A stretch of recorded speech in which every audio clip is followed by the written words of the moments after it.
What I want to talk about for the next 45 minutes or so, and then I'm going to open it up for questions, is a different part of performance with integrity, which has to do with the relationship between business and government. You may recall that the three elements of integrity were law, ethics, and values. Well, part of ethics, as I said yesterday, is the positions that the company takes on public policy. Observing the law as it exists is an obligation, but shaping the law, shaping policy, shaping regulation, shaping attitudes is to some extent a voluntary act of every business. And so I put it under that second category of what you do beyond what the law requires. It's sort of, to me, very analogous to kinds of ethical standards we've set in this discussion of labor standards for third-party suppliers or quality and safety standards for third-party suppliers. As I also indicated yesterday, and I think it's worth repeating a couple of these things just because I've been going so fast, I think the world has changed dramatically. I was in law and government for many years and accidentally ended up in business in 1987 and then served from 1987 to 2005. And even in that short period of time, which was 18 plus years, you could see the difference in terms of the impact of government and the concern of the media about business. And partly it was due to a lot of business scandals, things like Enron, WorldCom, just a whole variety of things. In part, it was due to re-regulation there's always a pendulum in governmental affairs between regulation and then there's deregulation and then there's regulation again. We were sort of beginning to have the pendulum swing back towards more regulation in some countries. In others, like Europe, there's always been plenty of regulation. When I was at GE, we used to refer to Europe as the regulatory superpower. It didn't have much of an army, and it didn't do much by way of its own defense, but it was, in terms of regulations, it was awesome.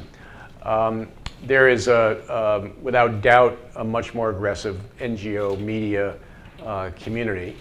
And these set of issues, the public side of companies, their role in society, is dramatically different today. It's much more important today than it was 20 years ago. It's always been important, and it ebbs and flows as well, but it's extremely important today. And so what I want to try to do is give you a sense of all the different ways, very briefly, all the different ways in which you will have to deal with government when you're in business. And I'm assuming that you're, to some extent, business leaders, but I have no doubt that you'll all be there very quickly, within 2 or 3 years, that you'll be heading businesses, so not a problem. So I'm just going to run through a kind of a bunch of different areas where you will touch business, will touch government. And again, it's in the sort of the high performance with high integrity framework. First, you are going to have to deal with the adherence to the spirit and letter of the formal rules. We've discussed that, the leadership, consistency, and commitment embedded in business processes, prevent, detect, and respond. But you're going to have to manage this in many nations, as I've indicated, so there's great complexity. You're going to be dealing with gray issues a lot of the time. And that's going to mean that you're going to be talking to regulators. You're going to be talking to regulators before there are problems. You're going to be talking to regulators when there are legal problems. And this is a big part of both your life and then the life of key people who work for you. Some of you may have seen Jamie Dimon, who's the head of JP Morgan. I mean, he literally personally has been meeting with the Attorney General of the United States and the Justice Department in Washington, D.C. In the midst of the financial crisis, all the heads of Wall Street were meeting with the head of the Federal Reserve and the Secretary of the Treasury. In Europe, absolutely the same thing. The key ministers were meeting with the key business people, either to have them help solve problems or basically to have them do different things. So this kind of setting is increasingly commonplace, and especially when you've got legal issues of one form or another. For example, we used to do something called workout, which meant that in the business it meant that we met as units without the business leader. The employees would meet and they would say, how do we fix the processes? That we'd say, get rid of the leader for 3 days. You guys meet with these kinds of boards and places to write ideas. Write a whole bunch of ideas out. without being oppressed by the leader, and then present it to them. And the CEO of the company, who was a great believer in the wisdom of the worker, would say, you know, there's a presumption that what they tell you, you're going to do. That process we carried over to government. For example, the Environmental Protection Agency. You know, we were a manufacturing company, had a huge number of health and safety laws. We would have these kinds of sessions with the regulators, where we would say, you know, you should hear what we're doing. We should hear what you are concerned about. We ought to have candid discussions before there's any problem. Let's talk about what we each do and see if we can both improve our methods of operation. So that's an example of the kinds of relationship that you could have with government. It can be extremely beneficial. On the other hand, there are the endless negotiations involving controversies. We had, as I tried to indicate yesterday, this case involving Israel, which was expropriation, embezzlement of money by the Israelis and employees of us. We had to deal with a whole bunch of regulatory agencies, primarily the SEC, the Justice Department, the Congress. The Israelis had to take care of their own situation. We grabbed that very early, went to the government very early, said we will do a complete investigation a la Siemens, but this did not involve the top levels of GE. This was down in the company, so they were willing to defer to the senior management. They had a certain amount of trust in the CEO. They had a certain amount of trust in me. We worked it all out as best we could. And we were, as I said, and yesterday the chairman of the company was called in front of the Congress, in front of a very, very, very difficult committee, and was praised for the way that we had handled it as opposed to being impaled on their sword or their spears. On the other hand, so that was a good story. On the other hand, we tried, some of you, no, you're all too young. We, about 10 years ago, GE was trying to buy a company called Honeywell. GE makes aircraft engines, Honeywell makes avionics. It was not a horizontal merger for those who understand anything about competition law. It was really called a conglomerate merger. They're just different businesses, but sort of in the same area. We got it through the United States Justice Department with nary a problem. And when we got to Brussels, we met implacable opposition in DG4. Without telling the boring story, that was a case that no matter what we did, we couldn't make any progress.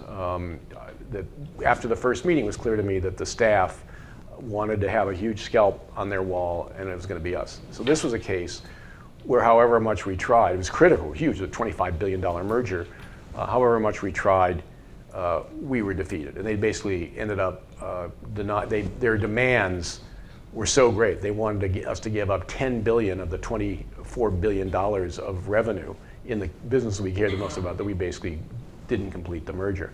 But we did sue them, and eventually we won in the European Court of Justice that their theories were wrong, but it didn't do any good because by that time, that was 5 years later, and the merger had long since disappeared. Only point of the two stories is these are sort of the limiting cases. One mess that we were able to work through pretty well, good relationships with all the different regulators and enforcers, lots of relationships before it happened, relationships while it happened. The other, we showed up new in Brussels, people we had no idea, we hadn't really spent much time with, we hadn't been doing big merger clearances. It's actually the commissioner was Mario Monti at the time, and you know, got snuffed, got crushed. But government relations was critical to the business objective, and the business objective related actually to compliance with the law. We've talked about global ethical standards and all the considerations that you have to do inside the company, but you also are going to have lots of relationships in doing that with regulators, not because they're going to regulate, but what are they concerned about? Can you anticipate where they're going? Can you, to some extent, preempt creation of law, either in the legislative branch or in the regulatory agencies? Can you, to some extent, preempt law by taking voluntary acts? And that's you know, really a critical set of issues. And so there again, as you develop these ideas of what you're going to do, you're going to want to be in touch with government officials and talk to them about what are the problems, is it appropriate yet for governmental action? It may be more appropriate for voluntary corporate action, at least for a while, to see if it works. Then you have to implement, because if you make ethical and public commitments about doing something and you don't do it, then you may well face regulation. So even these ethical decisions, there is a sort of shadow of the government right next to you. And you have to basically be in discussions both in when you do it and when you implement it. Then there's just affirmative public policy, where you basically, there's just a wide variety of corporate issues that you can care about. There can be huge paradigm shifts. For example, we were very active early in climate change.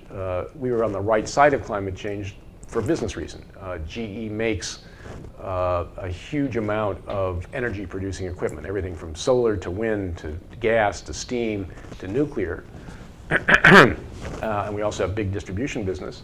And so it was in our interest, we thought, to basically create new machines that dealt with the greenhouse gas problem, that our buyers would want them, the public wants them. And so we announced a huge initiative called Eco-Imagination, which was first an R&D initiative to make better equipment. But then we were part of a coalition that proposed cap and trade legislation after Obama had been elected president. And it was a coalition that we created that was basically energy producers, utilities, autos, public interest groups, states, and no one could believe that we put this coalition together and that we got a piece of legislation. The bad news was we did it in the middle of a recession, and no one wanted to pay any more for carbon, whether it was cap and trade or a tax or whatever it was. So the legislation died and is temporarily dead. But the point was this was a paradigm shift, and we felt that we had to be involved. There can be government subsidies for new markets, just like areas like wind, where it's not yet cost competitive with areas like coal in terms of cents per kilowatt hour. You do need some subsidies to get it going, although you need to be weaned off of those subsidies. But that's another kind of area. You'll need government approvals for new kinds of products. About 6 years ago, we developed a digital mammo, which was a mammography machine, which is different than the standard and old X-ray machine. Lots of scientific questions about, did it provide the same quality of images? What about false positives? What about the patient experience?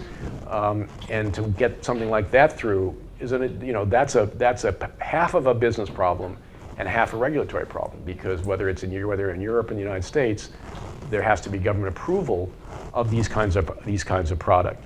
You can work with the government to define what its needs are. We always believed in China that we would succeed in China more as a business school, if you will, or a business public policy school, ironic as it sounds, as much as doing business there. We did not want to invest a lot in China in terms of plant and equipment. We'd rather go through suppliers because we were concerned about the vagaries of law and about the corruption. But we felt that there were very good people in the Chinese government, so we would go talk to them about what were China's energy needs were. Or we ran actually compliance programs with them on environmental protection for Chinese companies. We hired a wonderful woman from the Yale Law School who was doing an LLM, who wanted to go back and be an academic at Tsinghua. She loved the environmental law. She went to work for us. She became a national expert, and her father happened to be on the Supreme Court of China, and so she had a lot of credibility with the Chinese, and she became partners with the Chinese government in teaching environmental protection, environmental remediation to Chinese companies. So there you can be involved in sort of the intellectual life on the government side in a really public-spirited way. In terms of defining the energy needs, we made everything. We weren't trying to sell our stuff directly. We were trying to be good citizens, help them figure out what their needs were, and we figured nature would take its course. Then obviously there's government support for basic activities, which have been true historically. Research and development, relocation, the kinds of things I talked about with the workers displaced by trade, all those kinds of things. You may want to create new regulatory regimes for social goods that spread the costs fairly across businesses, in consumer protection or financial regulation, things like that. And then there are obviously a lot of defensive actions where you think that the regulation or the legislation is too onerous and is not a fair balance between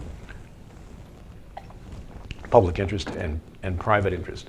Many business people don't get this. They simply don't understand it. They're not trained that way. They go to business school, they go into finance, they go into technology, they go into what are the specialties. They have no contact with law or policy. And then when they rise up out of their specialties and they become general managers, they're largely clueless about how this part of the world works. And this part of the world has an enormous impact on them.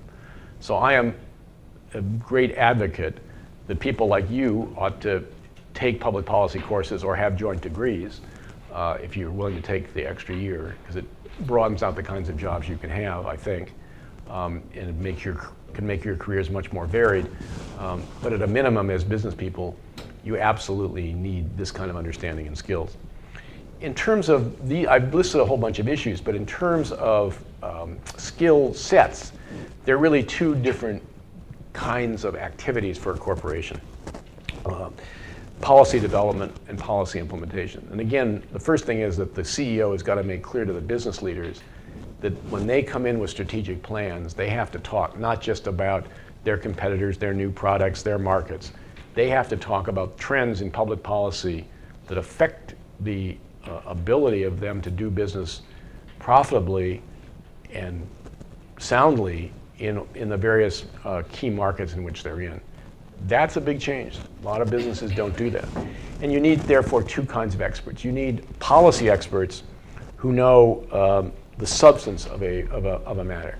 It can be a general matter for a company like competition law. It can be a specific matter like energy or health or communications. But these are people who've gone to public policy school. They may have been in the regulatory agencies. And they really understand where the law is going. Hopefully on a global basis, not just in a particular jurisdiction.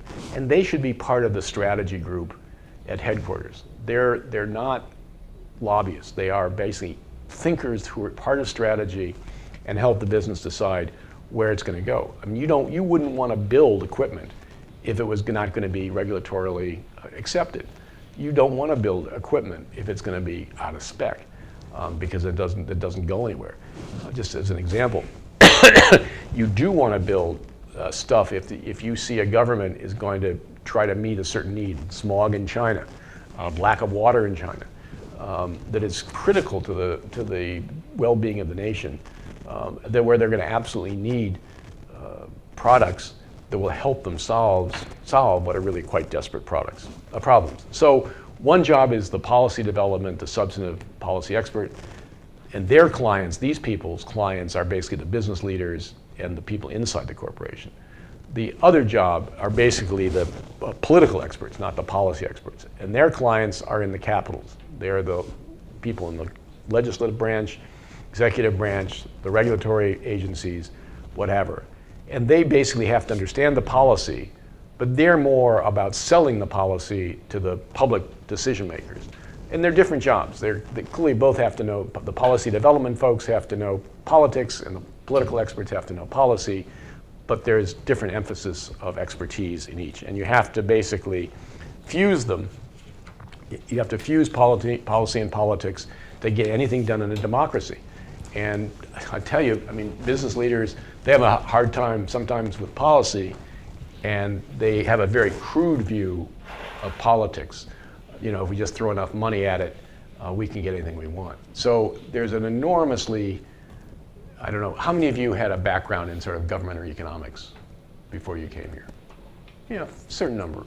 But you know, just from your studies, you know the complexity of change and how difficult it is. And the real question is sort of what role should companies play in these big new policy fights. Then there's corporate citizenship. Increasingly, this is an issue, certainly in the last 25 years, we all know it. It's often called corporate social responsibility. I happen to believe that we're better off using the word citizenship because I think citizenship is broader. It includes corporate social responsibility, and a lot of this is just nomenclature. But to me, citizenship is both the products that you make and the business that you do. And corporate social responsibility is often focusing more on the obligations you should undertake as a company to do things other than what your business is. Clean up the lake, provide food to the kids, provide medical equipment in Africa, whatever the case may be. I think the first part of corporate citizenship is a great business that provides really important products that meet social needs and do them well. The second, obviously, is integrity, both in the sense of law and ethics that I've mentioned. And so I think that having a clear statement of what you are doing as a corporate citizen in terms of your ability, and a credible one, and credibility is critical, is very important to the sustainability of a business these days. I mean, everybody is looking, and so increasingly corporations are putting out CSR or citizenship reports, and those reports cannot be pictures of little girls dancing in fields of daisies and saying, you know, Siemens makes it clean. It's got to be a lot less pictures and a lot more data and a lot more links to even more data or underlying standards, so that people who really are serious and care can learn something, that it's not a PR document, it's an actual very substantive document. And that too, as a business leader, you put out an annual report every year. And I don't know if there's a course in accounting in the school where you'll look at all the strange things that go in the footnotes of annual reports depending on what the requirements are in the different jurisdictions. But an annual report is a really strange document. But just as people spend half a year preparing to do the annual report, I mean, literally the planning, because it's so much of it's technical and financial and has to meet certain requirements.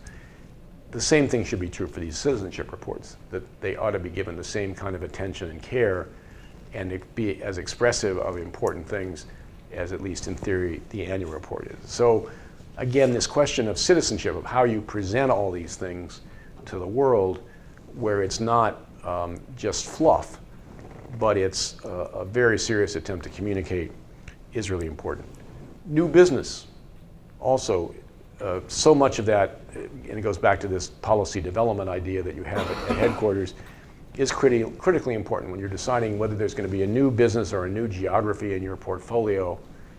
If you don't understand the political legal framework, you're going to fail. I mean, it's absolutely critical, and that you must make that kind of assessment.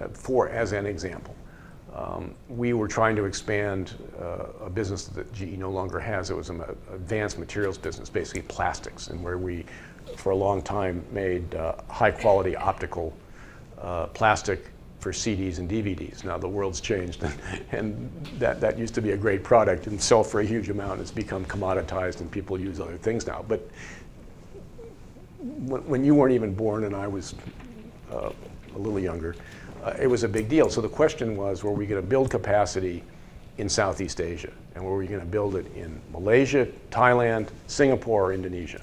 So this was this was like a $2 billion plant that was going to just churn this stuff out for a huge market from India to Tokyo, Australia to Western China. And so you had to do, obviously, an extensive financial analysis, product analysis, but you also had to do a geopolitical analysis and really understand sort of what the stability of the government was, what the nature of the laws were, where the trends were going. Very detailed, complex analysis of whether the government, whether the politics of these four societies in making a decision about where you were going to build this plant. So this was a classic sort of, this wasn't quite a new product, but it was a new sort of capability and a new geography. And you had to spend an enormous amount of time making the analysis. At the end of the day, we were conservative. We went to Singapore, which had a more developed legal system, was more business friendly, was more reliable than a country like Thailand or Malaysia, which was difficult, and God knows than Indonesia. We knew at the time, it was Suharto, but we knew at the time it was clear if you went to the country that Suharto was not going to last, that there was going to be an upheaval at some point, and the government was going to change radically, and then you weren't sure what was going to follow. Transactions, deals. Many deals have all sorts of legal aspects to them, and governmental issues that you need to understand. The competition law aspects, the environmental law, what are the liabilities that you face? We were going to do a deal. Why, I don't know. This was not my idea. We were going to buy a locomotive factory. We make very high efficient hybrid locomotives in the United States, and we were going to buy a locomotive factory in Russia. And why, I don't know, but that's what they wanted to do. And so my team was part of the group that went over to do due diligence, and when we got there, the thing was a sewer. I mean, every environmental problem that you can imagine. I mean, the Russians, I hope I'm not offending any Russians in the room, the Russians' approach to environment was you dump it on the ground, or you dump it in the water. And so the environmental problems and the cost of remediation, if you ever followed Russian law, which no one ever did, was enormous. And our standard was we had to figure out what it would cost to remediate at least to the Russian standards. And it turned out to be prohibitive in the deal, and the deal died. Thank God. We shouldn't have been buying locomotive factories in Russia, and partly because they considered it a national security asset, and probably at the end of the day, we would not have gotten approval in the Kremlin. But the environmental considerations were absolutely critical. Another example, and I'm just going very quickly over these areas, but I think I sent you the charts on this one before. And if you look at all the areas, these are just things to kind of keep in your brain, because they're the kinds of issues you're going to have to deal with. Let's go back to corruption. In this day and age, when you buy a company, you have to do diligence on whether or not they've bribed or committed fraud or these kinds of things, which are sometimes very hard to find. And it used to be, when I was a real youngin', that you could go to the authorities, let's say in the United States, if we were going to buy target company A and they had a lot of corruption problems, you'd just go to the Justice Department, you'd say, we're going to buy target A, and they would say, okay, we're going to assume that you're going to clean it up, and even though there may have been criminal activity, we won't hold you responsible because you weren't there when it occurred. You can buy it, you can close the deal. We're going to assume that you're going to change the systems very quickly to conform to your standards, which we know well and approve of, and you'll only have to pay civil penalties, fines for what happened, but there will be no criminal charges. That's all gone now. You have to basically deal with the problem before the close. The target company has to deal with the problem with the Justice Department before the close. If it doesn't, and that may mean throwing up some officers, it may mean taking a criminal plea, it can mean a lot of things. But it has to be before the deal closes, because if it closes and you still have it, they won't give you a pass anymore on criminal. That all of a sudden you're facing criminal charges as a company, which is very different. If you can make a case that it was hidden and during reasonable due diligence you couldn't have known, then you might get away with it, but only if you find it very quickly and go to the Justice Department. But it's a very tricky, very common problem. And again, we've had a number of deals where, having discovered corruption, the target company can't fix it because basically they're throwing themselves in. I mean, they're admitting crime, and we can't do it because we don't want the criminal charge that will happen if they don't fix it before we buy them. So this is a whole set of issues that occurs around the world. Yeah? How do you feel about this concept of due diligence? I feel that almost the concept itself is what creates so many gray areas. Well, how does it create gray areas? The way that you define due diligence. Maybe you want to, I don't know. Well, due diligence is just a word for you look carefully at all aspects. If you're going to buy a company, you normally do a memorandum of understanding that we're going to buy you, and then we have 5 months to do due diligence, to basically look at all your books and records and practices and quality of your products and your customers and everything under the sun. And then, unless certain conditions are met, bad conditions are met, we basically have to close the deal and pay you the purchase price at the end of that 6 months. So there's a 6-month period where we kind of do a complete physical exam. I just feel like the term itself, due diligence, for the way I always understood it, it's within your reasonable capabilities. But you're doing it for doing yourself. something. It's not a legal requirement. I mean, it's a legal requirement. At the end of the day, you have to have often may have to have a prospectus, and your shareholders may have to approve. So you have to do what you say you're doing. But you're doing it to protect. You're fundamentally, the motivation is to protect yourself. You want to know what the risks are before you buy it, not afterwards.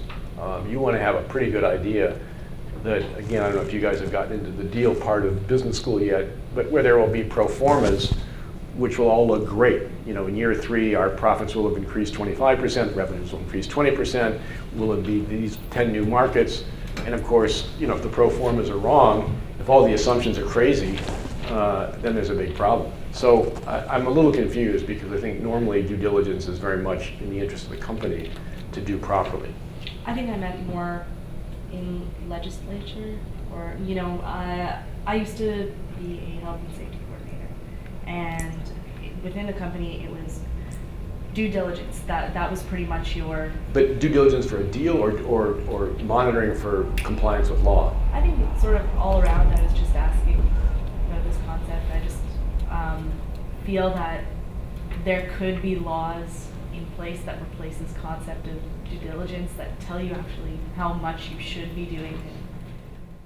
Yeah, I think we're off on a slightly different subject, which is vagaries in the law and ambiguities in the law, and what are you supposed to do to comply. That's more of a compliance issue than this kind of deal issue I'm talking about, where you better discover problems, legal and other problems that are landmines inside the acquisition, that if you don't do it right, will now truly blow up in your face and blow up in terms of criminal activity. So anyway, just another set of issues. Then there are catastrophic threats, which, as I indicated yesterday, or maybe even said today, excuse me, I'm a little ditzy, involve people, facilities, supply chain, and IT. And so how do you plan for those things? Well, sometimes it can just be a threat to your plant, that you can blow up your own plant and you've got to deal with that. But even on those kinds of things, the relationship with the government, with the first responders, with how government handles catastrophes, having very powerful relationships to understand what needs to be done, both how to assess risks, how to prevent risks, how to have crisis management response. These are critical things, and it involves tremendous dialogue and discussions with government, and it's not often done well. And if you look at things like Katrina or BP, which are the explosion in the Gulf, or Fukushima, there have been terrible failures of business, but there have also been terrible failures of the interrelationship between business and government in terms of information that gets out to the public. I mean, in the BP case, neither the government nor BP was very clear on how much oil was escaping, where it was going, what was the effect going to be, what were the methods for stopping it. For about the first 3 months, neither the government, whose problem at the end of the day it was, they should have just taken over BP part of this, and they should have been the ones issuing the information, not BP. The general public, both in the United States and globally, was very confused because the information, the crisis response, both the actions and the information was very bad.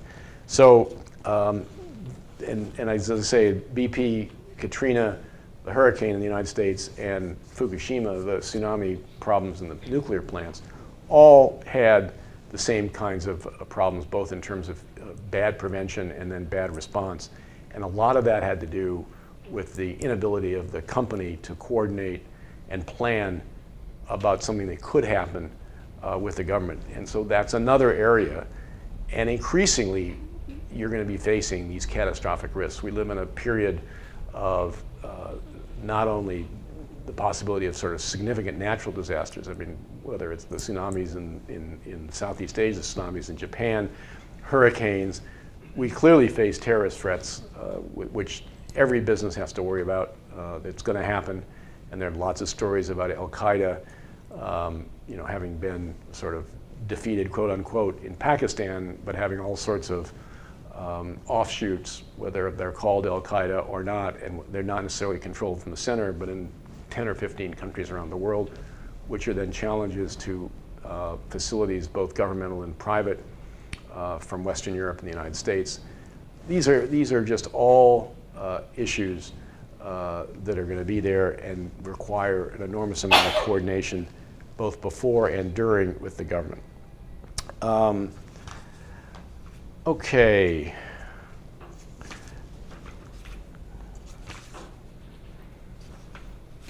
And then there are the broader issues about the role of government. I mean, we're seeing, sort of right-wing libertarian parties versus left-wing, more statist parties.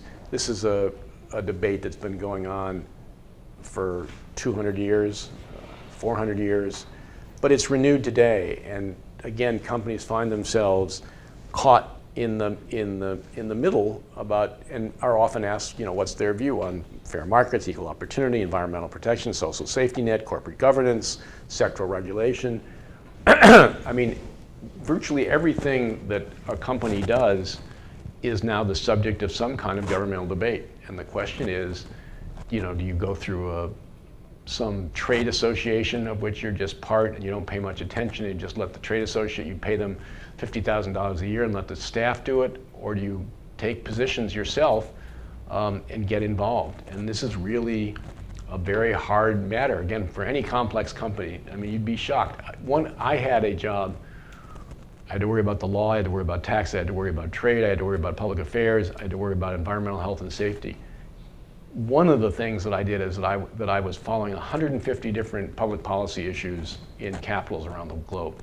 150 issues. I mean, I couldn't handle them all, but they were sort of on my radar screen that I had to sort of at least know what our position was and why we were taking it, even though I wouldn't necessarily be involved in it. Now that may be extreme just given the size and breadth of the place I worked, but if you're a global company, you're going to be facing these kinds of broad debates, and so at some level you're going to have to make a decision about where the company is on this broad spectrum of sort of libertarian to great government involvement or in between, because that's going to some extent dictate where you come out on the specifics. So between equity and efficiency, where are you? And that's not something that business leaders, certainly at most business school I know, those kinds of debates don't take place, but it's going to absolutely be the kinds of things that you have to worry about. And those are issues that affect you. Then there are business writers who say that there's a lack of leadership in society, and that business leaders have to show the way on broader global issues. The ones I was just mentioning are ones that directly affect the company, but on broader global issues, international finance, trade and energy, migration, environment, inequality, rule of law, terror, pandemics, the growth of state capitalism, which is where sort of the Chinese model, where the state is deeply involved in the economic system and puts its thumb much more heavily on the scale than in the Western democracies in terms of supporting and advancing business. So, is that something that business leaders should be involved with, can be involved with? Which of those things? Inequality, migration, pandemics. I mean, these are tremendous global threats, but what's the role? And so I think my view is that businesses can only select a few of these. Just not enough time in the day for business leaders to do things that are not important as they may be to the health of the world. They have so many issues that relate to what they're doing that they cannot spend too much time on these things. But it's a big issue because a lot of these systemic issues very much affect business, affect all of us. And so where do you draw the line? I mean, I'm really broadening the lens to these huge issues. But there is a debate, and there should be a debate, and there should be a debate in at least some, not a small entrepreneurial business, but in some of these huge global businesses on what the role should be, either alone or in aggregation. And then maybe I would just end by talking about corporations in the political process. Questions, and again, some of these may be more US-centric than European, but how do you finance elections? How much does private money play a role in the elections? What about lobbying expenditures and expertise? How do corporations develop the facts? Do they basically try to slant them, or do they try to basically be fair in how they develop facts, which is critically important. Do they basically try to have balance in policy, or do they try to just say it's an adversary system, so we're going to advocate what's simply in our interest, and we'll let the other folks advocate things that are against our interest? But the problem, as I indicated yesterday to one of you, was that there's this inequality of resources, so that doesn't always work very well.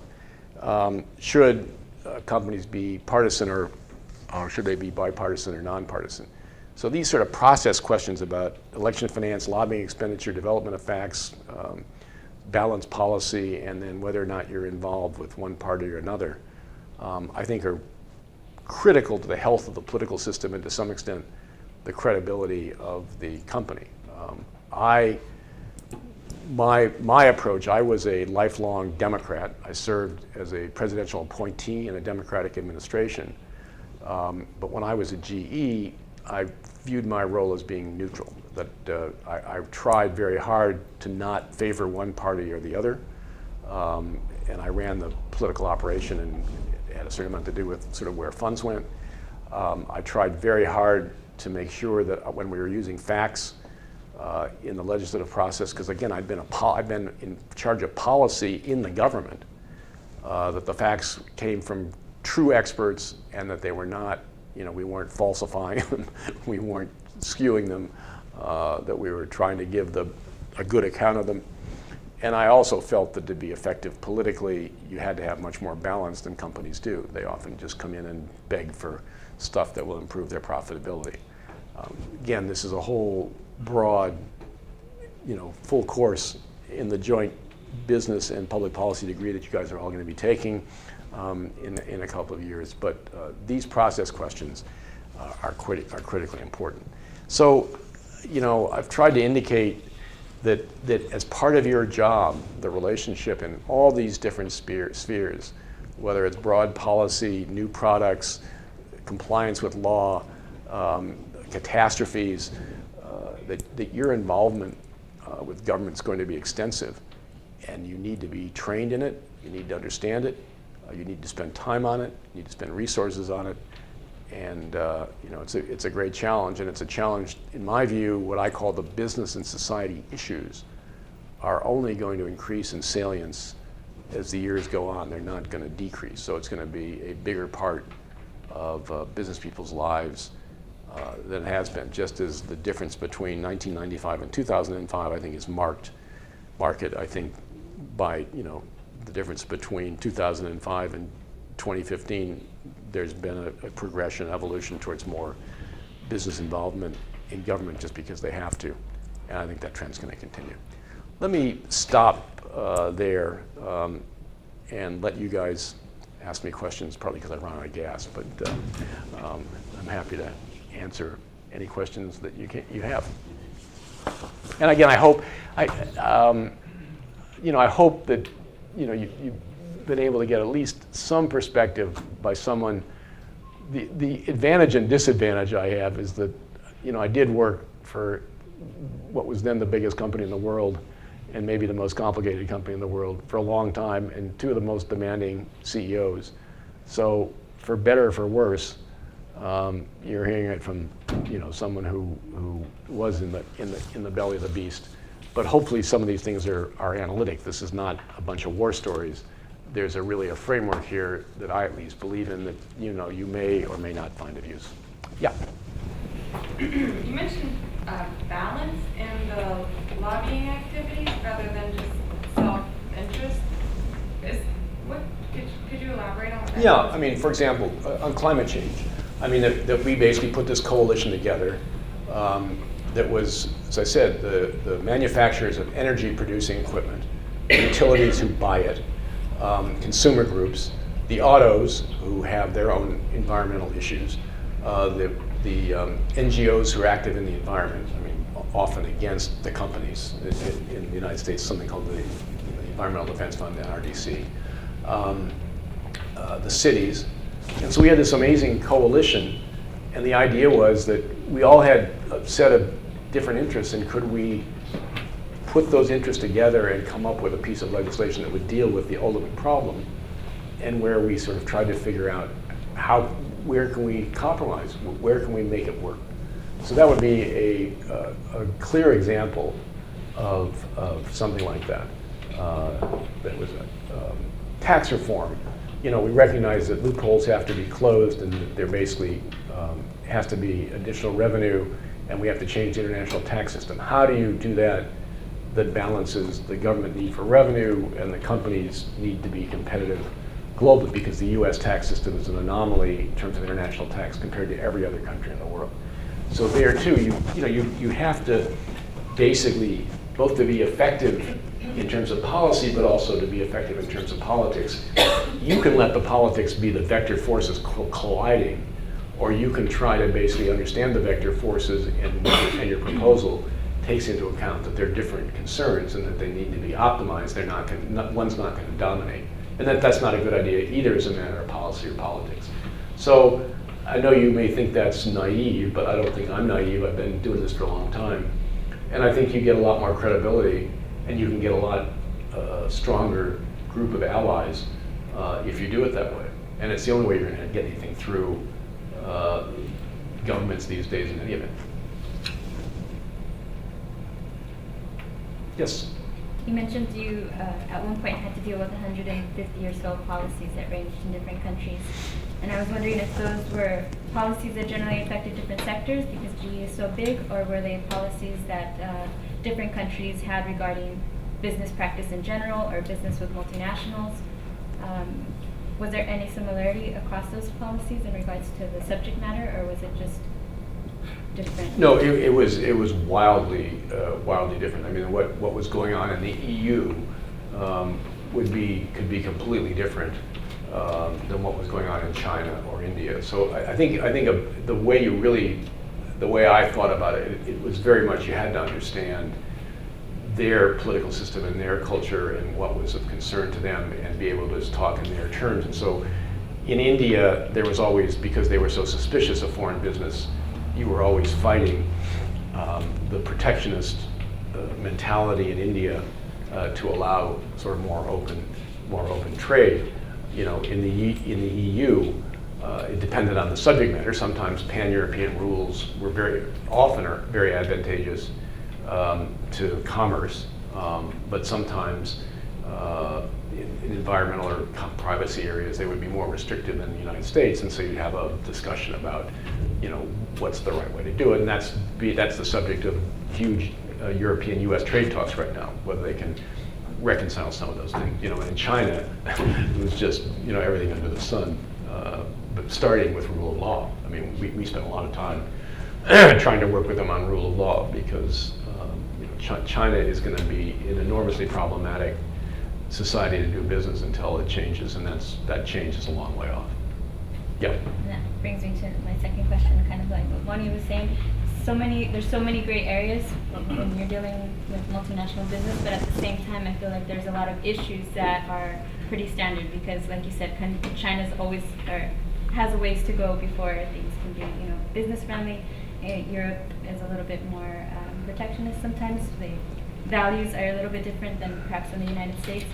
So I was wondering if there was a forum in terms of like multinational discourse on the possibility of setting certain standards, considering that the playing field is gray, but at the same time there's certain constants that I think you can find with countries and their concerns with multinationals and multinationals general. Yeah, I mean there's a standard trade agenda of open procurements without that are not infected by corruption. Consistencies between regulation, say, of medical equipment in Europe and the United States, efficiency standards for autos. There are a whole variety of things in goods and services where there can be, if not harmony, convergence, and that's a standard where you're basically letting the most efficient producers win. But that often requires some dislocation, at least temporary, in one society or another as you try to harmonize the rules. So there's normally a huge political fight about those kinds of changes. But I think, at least in the trade area, I think you would find a set of concepts which are pretty well accepted by most companies in all nations, in terms of investment, services, goods, what have you, that constitute a pretty constant agenda. I think the same thing would be true in terms of rule of law, although, again, the problem with these societies is that the leaders are corrupt, and that's about power and how you change regimes, how you alter societies where there's a distribution of power that's corrupt is way beyond the capacity of a company. So in that sense, you're dealing with some of the deepest problems in foreign policy and governmental activity as opposed to corporate activity. Yeah. Just kind of a follow-up to that. So let's say you're a very highly moral, ethical MNC, do you make, to go into a potentially corrupt, market, do you make some ethical concessions? No. Hopefully, so I'm thinking of like Google or Yahoo, for example, they go into China and they're making some concessions. So you wouldn't go into there. Well, yeah. Like, can you impact the future? Maybe you go in there now, make some concessions, and you say 20, 30 years down the line, hopefully things change. Yeah. Well, for us, the company I work for, bribery was the talisman, and as we indicated in the discussion yesterday, that was no. I mean, there would be no compromise. There's just no bribery. We took our chances. If we couldn't get the order, we couldn't get the order. The Google story is an interesting one and a complicated one. They went in 2006, at least and you may know this well, you probably do know well, but everyone may not. They went in, even though there was government censorship and a requirement that you self-censor, which was against Google's general free speech, free flow of information ethic. And so they went in knowing that they would have to basically self-censor, that if you basically were in the China and you went on Google and you searched for Tiananmen Square in China, in Chinese, you would get a picture of the Great Hall of Revolution and a picture of Mao and a bunch of tourist crap about Tiananmen Square. Whereas if you did it in the United States, the first thing that pops up, of course, is the kid in front of the tank. And so they accepted that. And they accepted it on the theory that they thought that the balance of equities were that they would do more good by having open information to a degree in China than they would elsewhere. And that was the initial decision, that the balance of equities favored them going in. If they weren't there, they wouldn't be there. And it was sort of an experiment they were going to see. And then 4 years later, they pulled out because of increasing censorship and because they were also being hacked, and that some of the dissidents who were using Gmail and so forth were being exposed, although that could happen anywhere. I mean, the Chinese capacity to hack anybody anywhere is complete. But Yahoo had gotten in trouble 3 or 4 years before because their agreement with the Chinese, which was more favorable to the Chinese, basically required them to turn over information. They had turned over information on dissidents, two of whom had gone to jail for 10 years. And Yahoo had gotten blistered, just crushed in the world press. And Brin, being a Russian emigre, had been resistant to going in the first place, was outvoted by Schmidt and Page. And then when this hacking incident happened and there was more censorship, they I'm taking it at face value, what they say. There's a lot of backstory to it, but they decided to pull out. I don't think that was a bad decision to give it a try. And the reality is, what people don't recognize is Google is censored in 40 countries. I mean, it's censored all over the world. It's censored in Canada. You can't say bad things about certain, hate speech in Canada is censored. That's fine, but they're censored in Canada. They're censored in the Middle East all the time in things relating to the Islamic religion. So it's not like China was different in type. They were different in degree. I mean, it was so much more complete than in these other countries. So it's not like Google's pure. They put up with censorship all over the world. So I think, to me, it was a defensible decision to go in, and it was certainly a defensible decision to go out. I'm not sure I wouldn't have tried the same thing. I think, I've studied this a lot, I think they were naive. I mean, to the extent that it was not just pure commercialism, let's go in and see if we can make a buck. and we'll gussy it up with sort of this free information stuff that we always peddle. I mean, you can look at it very cynically. To the extent they thought they were actually going to make a difference, I think they're incredibly naive. I mean, anybody who studied China, especially in 2006, knew that the Great Firewall was the core of Chinese maintenance of order and continued supremacy of the Communist Party. So that it didn't work, I don't think surprised anybody. So I think depends how cynical a view you take of it. If you take it on their terms, it made sense. We don't have a detailed case study on moving China imports. But does that, what I say, make sense to you? Yes, thank you. Yeah, okay. So I think you have to look at it at the nominal, what they said level, and then it makes sense. You could look at it a lot of different ways, that it was cynical and they got crushed, or naive and they got crushed. Yeah. Okay, I have a lot of words in here. I hope I put them into a lucid question. From what I see, a lot of MNCs, mainly the retailers, they go into these Mainly retailers? retailers, Yeah. like Gap and Walmart and all.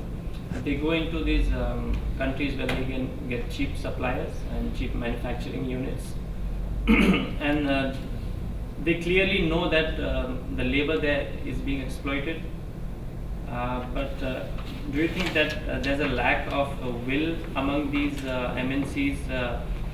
Because according to them, they're just doing business and they're giving some economic incentive to the people, and they just dust their hand off.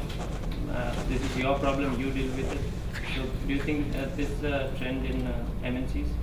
Yeah, I think it's almost criminal.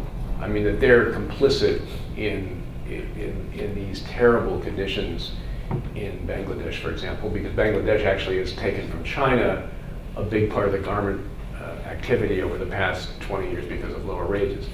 Now, the other side of it is that most people say it's 90% of women are working in these factories, not men.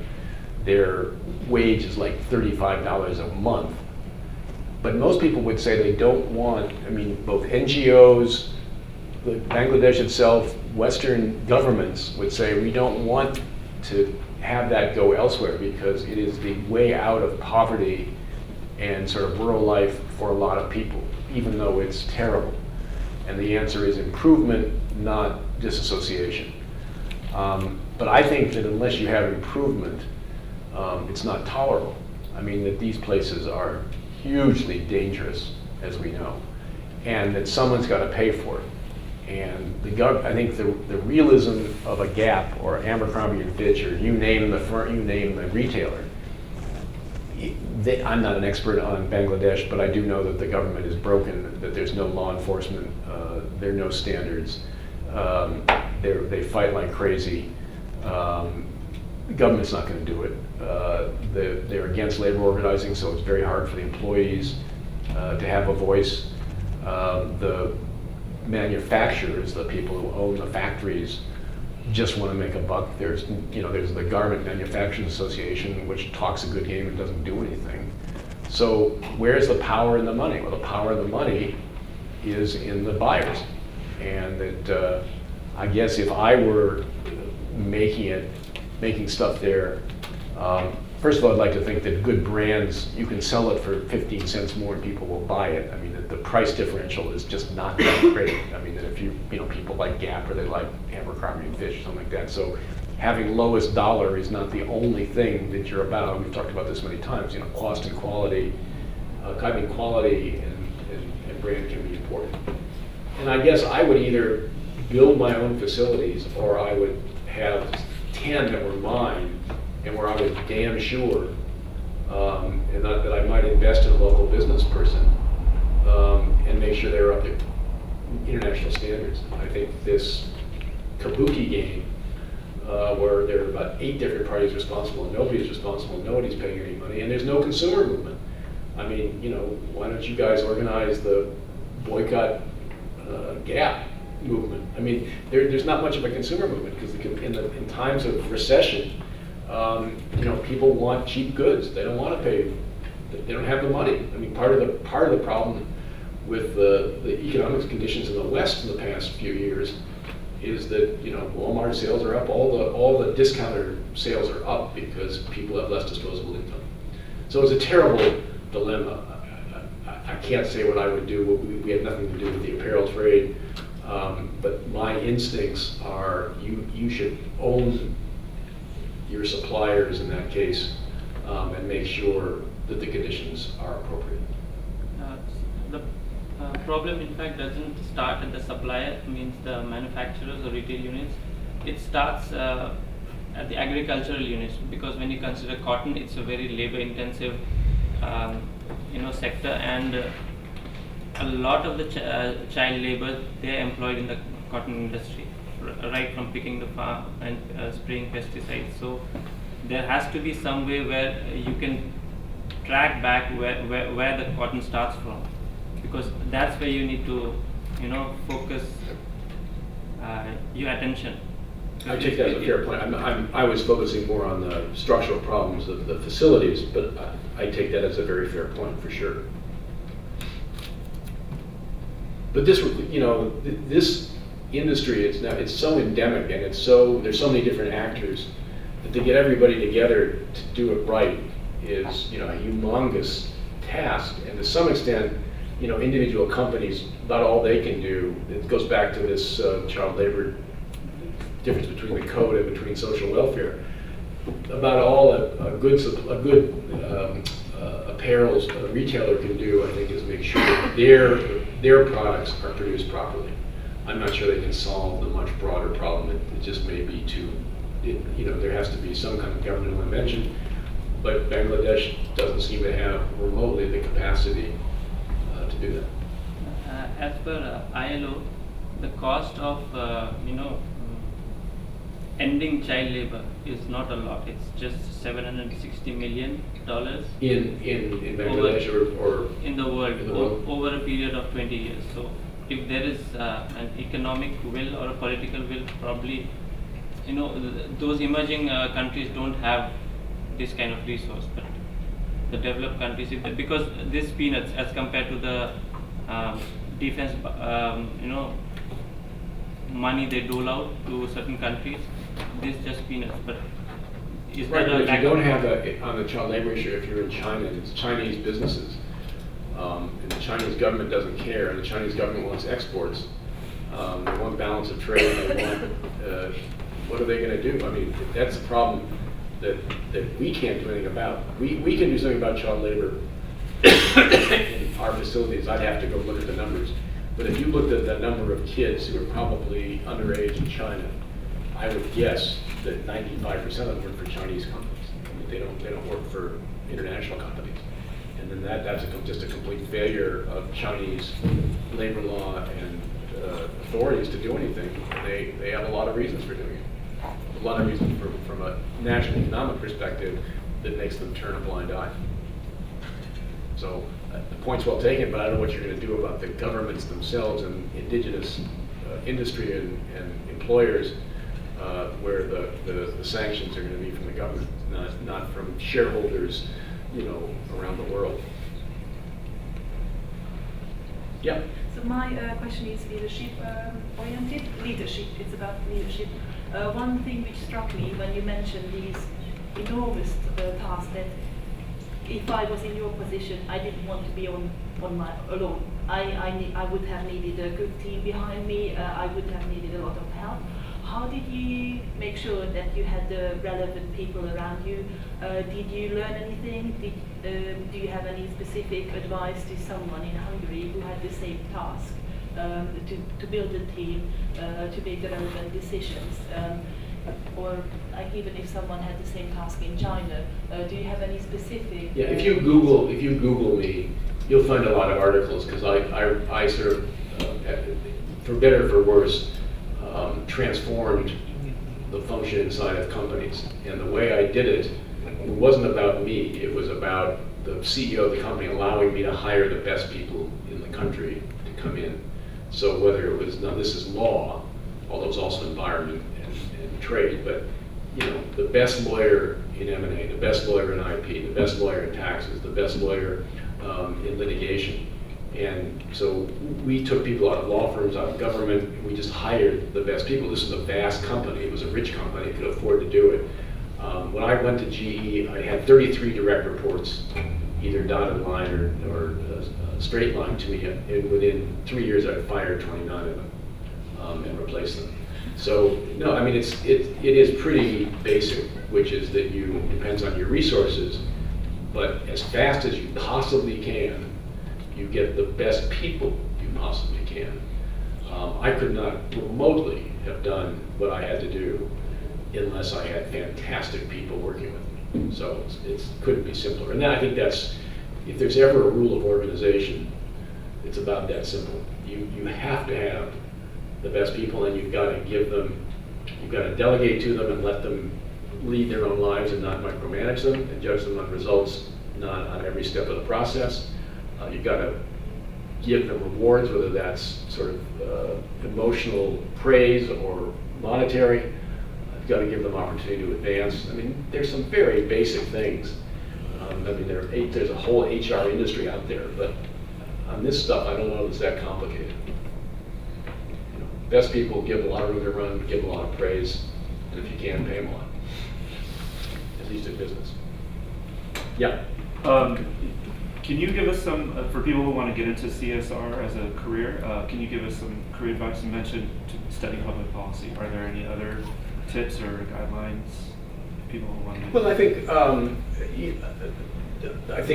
go check out the NGO world. I mean, I started in the NGO world. I started what's called a public interest firm, and I tell people in your position, you have a couple of choices. One is big versus small. That you can basically go to an entrepreneurial place which doesn't have much resources, but where you have a lot of freedom and you can create something, or you can go to a big place which has got a huge amount of institutional power, but we won't have as much freedom, and you'll have to work inside the matrix organization and with bureaucracy. So that's one decision, and then the other, depending on your point of view, is go to institutions with conventional power.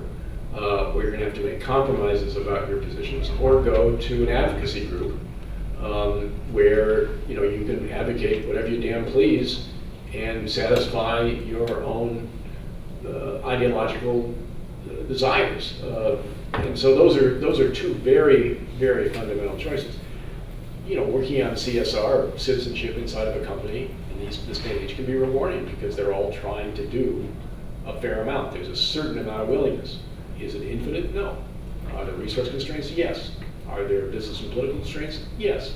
It depends on which company. So, and you can do, as we discussed, you can do due diligence on which ones. But the other alternative is to work for some NGO, which is perpetually biting the calf of the company, sinking your teeth in and hurting them, and see if they'll respond. So, it seems to me, or you can do both. I mean, you can do one at one point in your career and the other another part of your career. I mean, you're all going to have, unlike one of the other things that's changed in the world, I think, the world of work that you're going to is much more diverse. You're much more likely to have a number of different jobs than go be a lifer and just go work for some big company or some big firm for the rest of your life, and you get your golden watch at 65. I mean, my guess is that everyone in this room will have 5 or 6 different jobs at a minimum between the time you graduate and the time you retire, which is good. I mean, it gives you a lot of opportunity, and it gives you a chance to kind of explore a different set of values in your own life in different phases. I don't know if that answers it. Yeah, thank you. Yeah. Okay. Anybody else? Yes, sir. I'm curious about the politics that you mentioned and the position that GE took, its neutral stance towards business. Who decided that? Was that? I didn't want to say neutral. I mean, everything we did was in our self-interest. I mean, that's not, let's be totally clear about that. I would have been fired in about 10 seconds if I had said, oh, I'm from, the Rawlsian school of philosophy and let's apply Rawls to GE. It didn't work that way.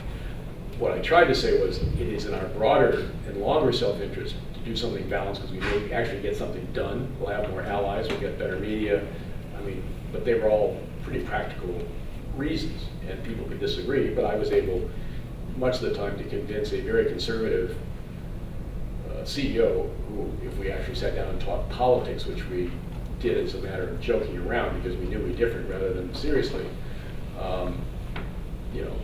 wouldn't have worked. So it really has to be, you have to be smart enough to portray it honestly as in the interest of the company. So it's no way it's neutral. That's kind of the question I was leading to. Is this something you suggest for all companies to take rather than leaning from one side to the other? Well, I think there are two different things. I think where your positions are on the spectrum is one thing, but being politically identified with a particular party is to me a big mistake. That there are industries in the United States that have been too identified primarily with the Republican Party and give solely to that party, not to the other party, and it just creates a huge amount of resistance. And most of the time, to get anything important done anywhere, parliamentary systems may be an exception for brief periods of time.